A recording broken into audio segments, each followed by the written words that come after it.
Bienvenidos a esta segunda parte y parte final de la hipótesis en la investigación. Se hace esta exposición en el marco del Seminario 1 de Investigación de las Maestrías y los Doctorados en la Facultad de Minas. Yo soy Hernán Álvarez, investigador del Grupo de Investigación en Procesos Dinámicos Kalman. Vamos entonces a rematar esta charla sobre la hipótesis en la investigación y voy a retomar algo de Bunge del método científico que habíamos visto en la charla inicial. Él dice que hay ciertas reglas que facilitan la invención científica y en especial la formulación de hipótesis. Y da estas: un reordenamiento sistemático de los datos disponibles, la supresión de factores con el fin de descubrir las variables relevantes del problema, el cambio obstinado de representación del objeto real en busca de analogías fructíferas. Estas tres cosas, si nos damos cuenta, no son más que pistas como para salirnos de los lugares comunes cuando estamos investigando, para salir de una cierta quietud que va generando la investigación y mirar con otros ojos el problema mismo, de modo que se nos ocurran ideas creativas para formular esa hipótesis. Hay una cita que no quiero dejar pasar, que da Bunge acerca de un compatriota del otro argentino, Luis Leloir, premio Nobel argentino de 1970. Leloir decía esto: sin curiosidad puede formarse un técnico de laboratorio, pero no un investigador original.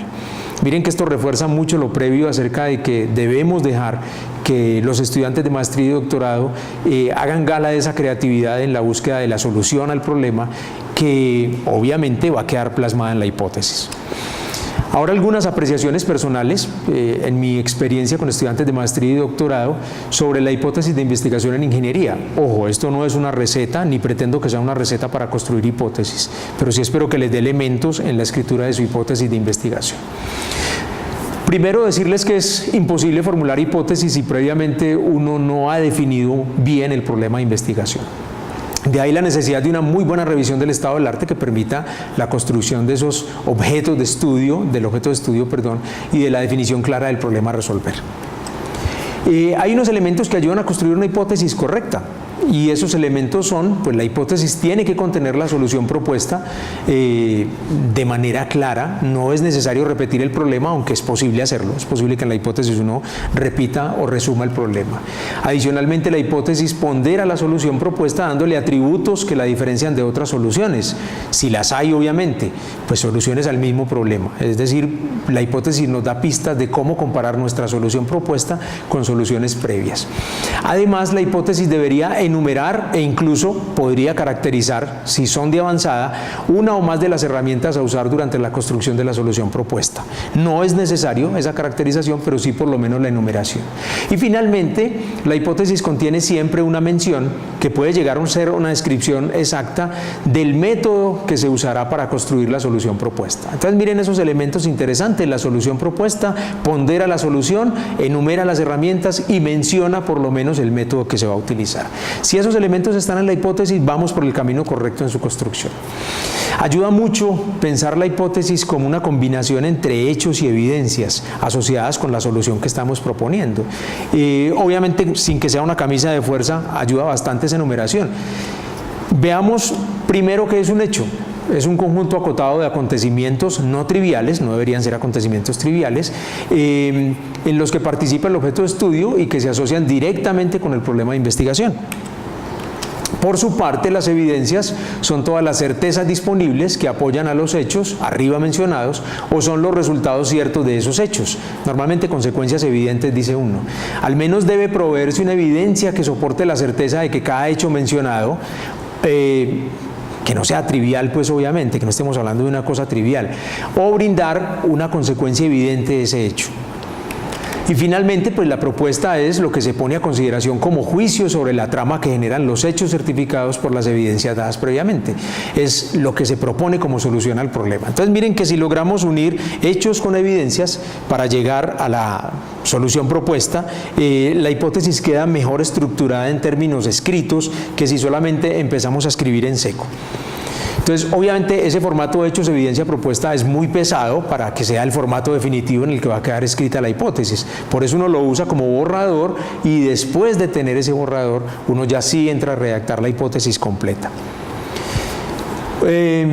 Hay dos formatos, o uno ve normalmente dos formatos, podrían existir más, pero los típicos son dos formatos en los que uno puede escribir una hipótesis. La hipótesis autocontenida, que es una hipótesis normalmente que se ve en un texto más largo, una página, hay veces página y media, o una hipótesis que se denomina de enunciado simple, que está formada en lo mínimo por una oración, pero pueden ser 3, 4, 5 oraciones, llegar hasta un párrafo.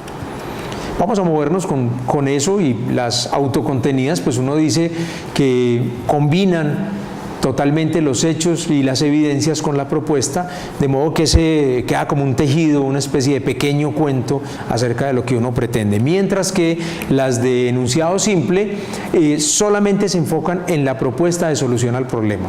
Algunas veces pueden mencionar el hecho más relevante, pero no entran en ese juego de hechos, evidencias y propuesta en el mismo texto. Voy a mostrarles algunos ejemplos de hipótesis definitivas, o sea que ya aparecieron en la propuesta final de investigación de 2 de mis estudiantes de doctorado, y me voy a enfocar en las de enunciado simple. Las autocontenidas, por la extensión mejor no las voy a enfocar aquí.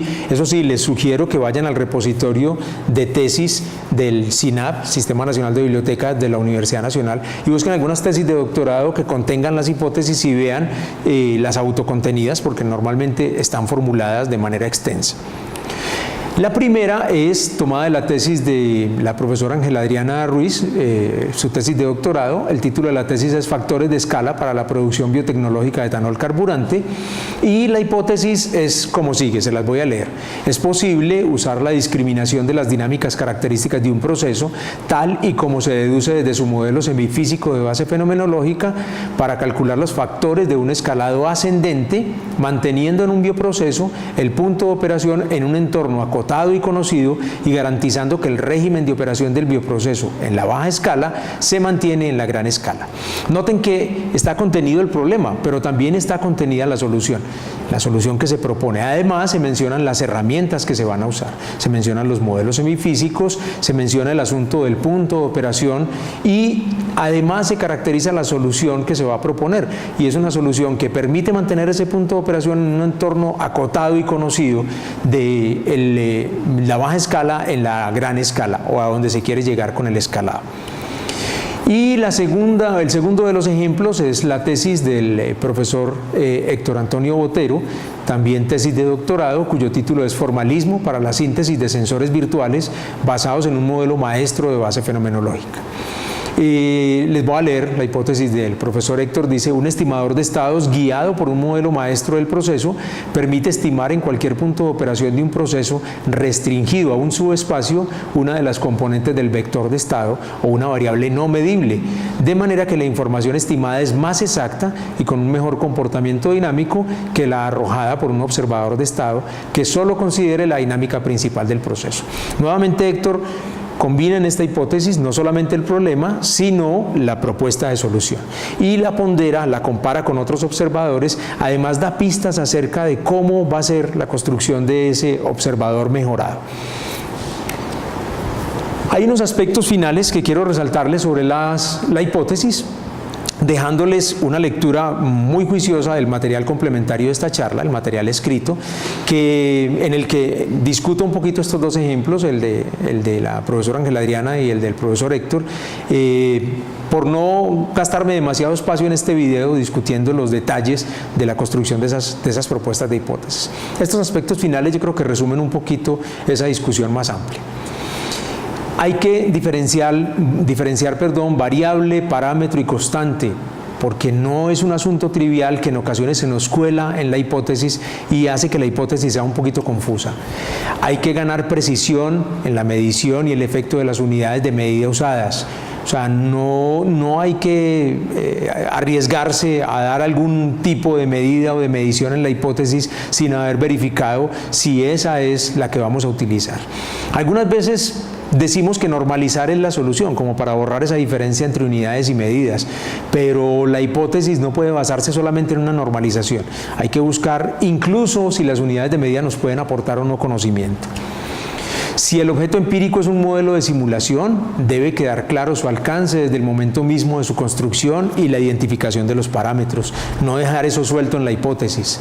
Si el objeto empírico es un montaje experimental, debe realizarse un buen diseño de experimentos, cuáles son los límites de esos experimentos, si hay discontinuidades, declararlas, si voy a trabajar por subespacios, también decirlo. La hipótesis debería tener algún contenido de esta parte experimental. Todo lo anterior debe quedar al menos indicado en la hipótesis, no lo dejen por fuera, porque las hipótesis autocontenidas, recuerden que son demasiado largas, y las de enunciado simple le dan a uno la idea de qué es lo que uno necesita, o sea, a dónde se quiere enfocar. Terminando ya esta parte de hipótesis, entonces les dejo una tarea, que es la tarea complementaria a la evaluación de este módulo, y es que suban a Moodle un archivo en formato PDF, no más de 2 páginas, que contenga una hipótesis de un párrafo. Intenten que sea de enunciado simple, máximo 6 oraciones, en la que esté la hipótesis de su trabajo. ¿Cuál va a ser la hipótesis de su trabajo? Puede ser apenas si es el caso de que están empezando su investigación, que no sea la hipótesis definitiva, que sea una hipótesis de trabajo, pero intenten hacer el ejercicio de dejar ahí los lineamientos claros de cuál va a ser su hipótesis final, hacia dónde se van a mover. Mil gracias por asistir a esta charla, por la presencialidad que están viéndola y siguiendo el material complementario, y vuelvo y les insisto, es muy importante que ese material complementario lo estudien, lo lean y lo reflexionen a la luz de lo dicho en esta charla. Muchas gracias.